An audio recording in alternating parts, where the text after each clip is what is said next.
it has been the focus of a lot of criticism by quite a number of people. And I stood in a forum already and I heard a prominent educator says that the only problem we got in Barbados is the common entrance.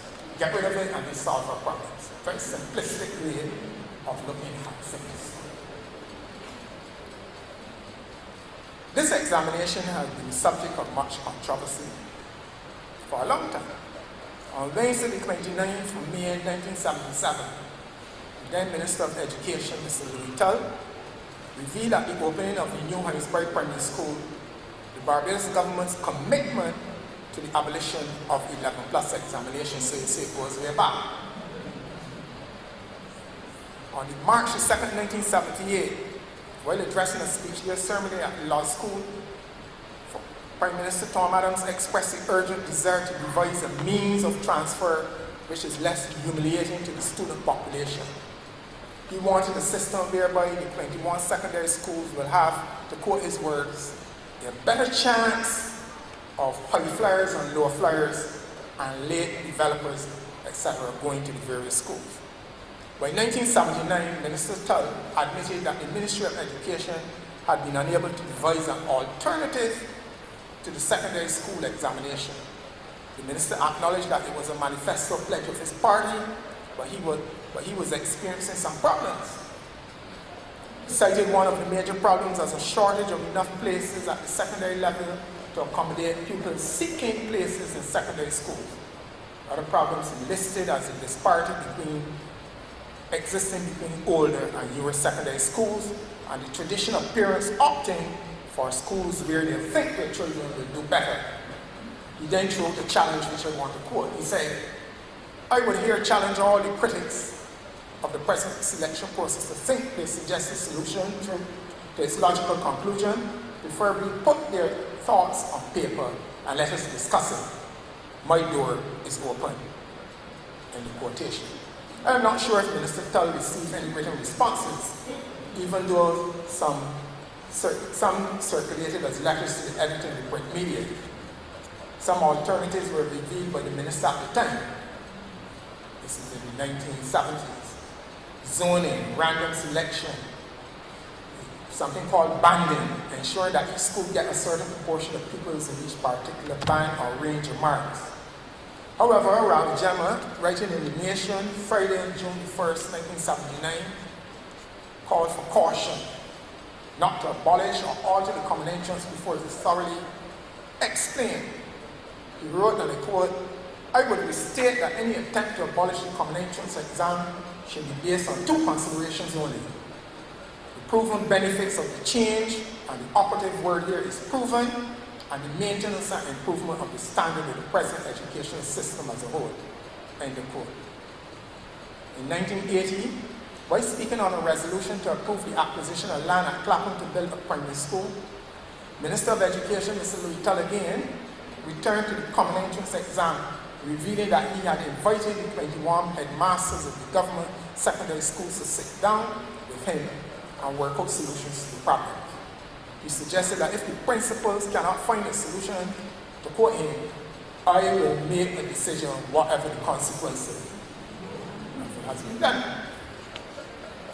In 1993, Minister of Education, Mr. Cyril Walker, during the 1993-94 estimates, told the House of Assembly that he received recommendations on the issue of transferring children from primary to secondary school level and was in favor of postponing the exam until the children were 14 years old. We were to have a 14+ examination. There was considerable discussion with the teachers association and town hall meetings, but the idea was never implemented. The commentary on the common entrance exam in Barbados over the years is mind-boggling, for it has never ceased and intensifies every year when the students are about to take the examination. I'm sure it will happen this year again. What I've been doing is taking collecting a lot of newspaper clippings of the various comments. I can assure you that I have 4 big folders full of them. Every year, we see the same thing over and over about this common entrance exam. To the credit of my colleague, Mr. Matthew Farley, he speaks about it at every opportunity. How did we get at this stage where this common entrance exam is still with us? One reason, it is a political hot potato. I do not support the abolition of the examination despite its shortcomings until we can come up with a carefully devised and trustworthy procedure for transfer from primary level to secondary. This human resource report refers to seamless transfer. I am convinced the problem is not the common entrance exam, but what we do with the scores, process of allocation. The challenge is to devise a method of transfer which will be fair and pleasing to everyone. A look at the Jamaica experience with the common entrance exam can throw some light on the nature of the problem confronting us. Jamaica was battling with the problems and criticism of the common entrance, and after much consultation and study, abolished the common entrance. In its place, they instituted the GSAT examination, the acronym for Grade 6 Achievement Test, which is held over a 2-day period. The candidates are 11 years old are examined in 5 subjects: mathematics, language arts, social studies, science, and something called communication tasks. Now, Jamaica had this problem. Jamaica tried to reform the common entrance, adopted the GSAT, but they ran themselves in trouble. I want to quote something. Tell me if this doesn't sound familiar to you. This is Jamaica. It was felt reform was needed. Part of this reform included the GSAT. Another part of the reform was that all secondary schools, grammar, comprehensive, and newer secondary schools, were to be regarded as high schools.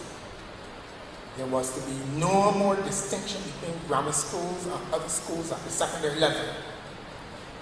A further plank of the reform was that all children from the primary education system would be placed in a high school. The students were placed according to their performance in the GSAT and the availability of space at the school chosen by the candidate. Thus, the best ranked students went to the more sought after secondary schools. It appears that the underlying philosophy of the Ministry of Education is that all children are to receive secondary education. And if all schools are high schools, then all children are supposed to receive, ostensibly, the same kind of education. So much for the theory. The reality is that some schools are perceived to be more desirable than others. To misquote George Orwell, in the eyes of the Ministry of Education, all secondary schools are equal, but in the eyes of the parents, some schools are more equal than others. Thus, even though the Ministry of Education does not publish a league table of schools, parents have developed their own. Therefore, the competition to enter these schools, these sought-after schools, is perhaps just as fierce and intense as under the common entrance examination. End of quotation. Now you tell me if we don't have that problem here. If we change it, the point I'm making is, as long as there's a perception that some schools are better than others, we're going to have this problem. Jamaica did it. I had a principal here from Antigua, and I was talking to her about the same thing. And she said in Antigua, they have done what we have advocated here, a lot of people have advocated in Barbados. Mix them up. As what Tom Adams suggested in 1977. Saying some children with high score at this school, mix them up. Now the Antiguans are saying, no, you contaminate the process. There are no quarreling about it as well. So much for those people who say change the format of the common entrance or abolish it completely. The Jamaican experience has shown us that as long as a pecking order is maintained, or even perceived as existing, all clever ways and means will be found to get around the alternative method of transferring pupils from primary to secondary level. If we abolish the common entrance, what method of transfer from primary to secondary school will we use to the satisfaction of all stakeholders, including the parents? Full zoning will experience problems so long as a vast majority of the population continue to reside in St. Michael and in Christchurch. present location of secondary schools and primary schools will also cause some logistic problems. Most distressing, and I must emphasize, as the Jamaican experience has shown, as long as the pecking order in schools remain, any method of transfer will be negated over time by that perception. So what should we do about the transfer? Minister Teller stated before was offering some suggestions. In 1993, the Barbados Association of Principals of Public Secondary Schools advocated a number of proposals for the transfer of students from primary to secondary level, which will have seen the end of the common entrance by 1995-96. The association called for other methods of performance appraisal whose assessment will be determined over a 2 or 3-year period at the primary level. They advocated continuous assessment as one such method. Parents were to be given the choice of 5 schools, they argued, with selections based on pupils' score and parents' choice. If a child failed to gain admission on the basis just outlined, that child should be placed in a secondary school within their zone using a feeder school system. What has become of this model, I do not know. Please note that some features of this model has been adopted by the common entrance exam remains.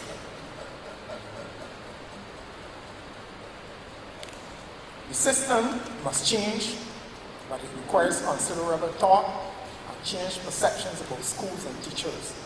Long-held notions of school pride that breeds and perpetuate parochialism, nepotism, and patronage in the school system, and later in the workplace must cease.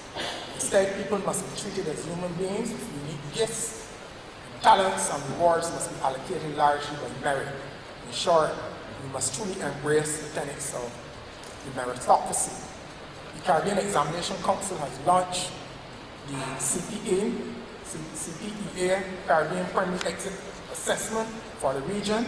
It has been piloted in Anguilla and Grenada, where approximately 1,900 pupils completed the first external assessment in mathematics, language, and science.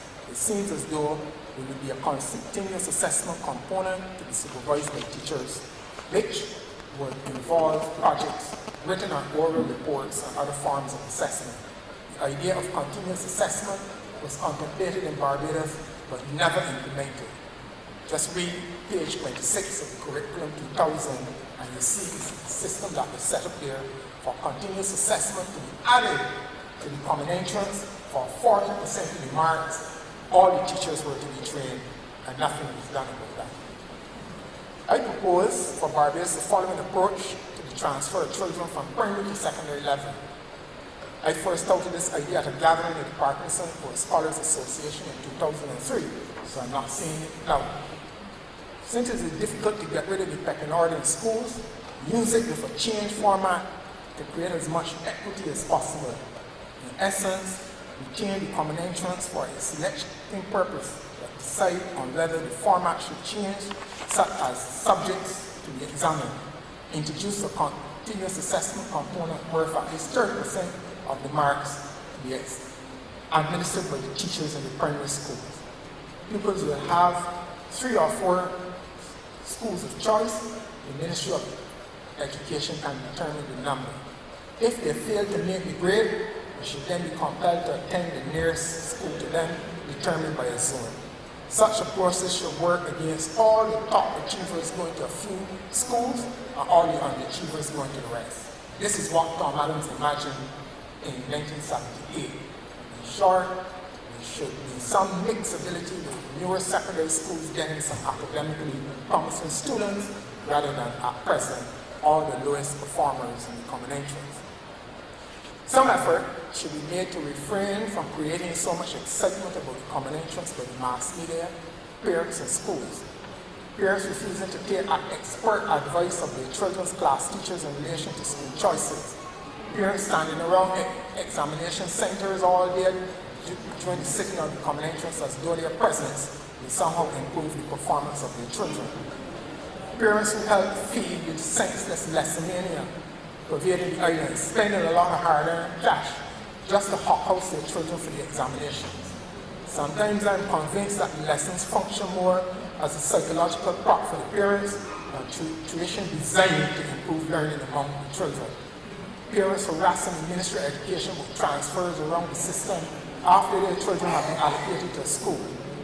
Some primary schools in their quest to move up the ladder in the pecking order insensitively stream their children and proceed to teach in the common entrance examination rather than the total check.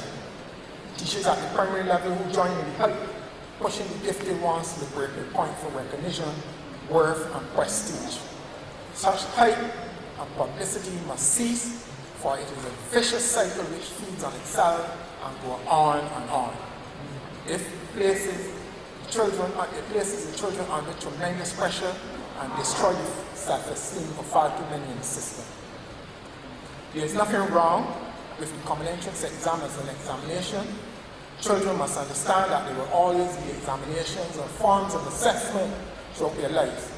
Common entrance is just the first of many.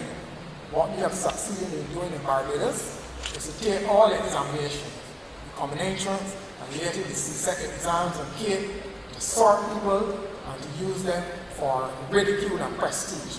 You choose your pick. The examination should be a report on academic achievement, the acquisition of knowledge, skills, attitude, and aptitude. It is what we do with the results and the scores and how we perceive the children after the examination that creates problems. The examination should be allowed to do its work in sorting and placing children in the secondary school, and then in a seamless way move to the next level. It should be used for diagnostic purposes, and those who need remedial work should receive the attention in terms of special curriculum, small class size, and reasonable expectations. Instead, it seems to be a time for the mass media to praise only the high flyers, for parents to ridicule and harass teachers and the Ministry of Education about transfer to perceived better schools, and to unwittingly perpetuate divisions. We focus on the wrong things in Barbados. It is necessary that as a population, we genuinely value people as human beings and desist from having the same expectations for all people despite their varying talents and abilities which exist in any population. This proposal tries to capture the best of both worlds, for despite all we wish, the pecking order will remain and the parents like it. Like the beg we have not heard, the last of the common entrance, like the albatross around the Asian marriage neck, they will continue to haunt the system.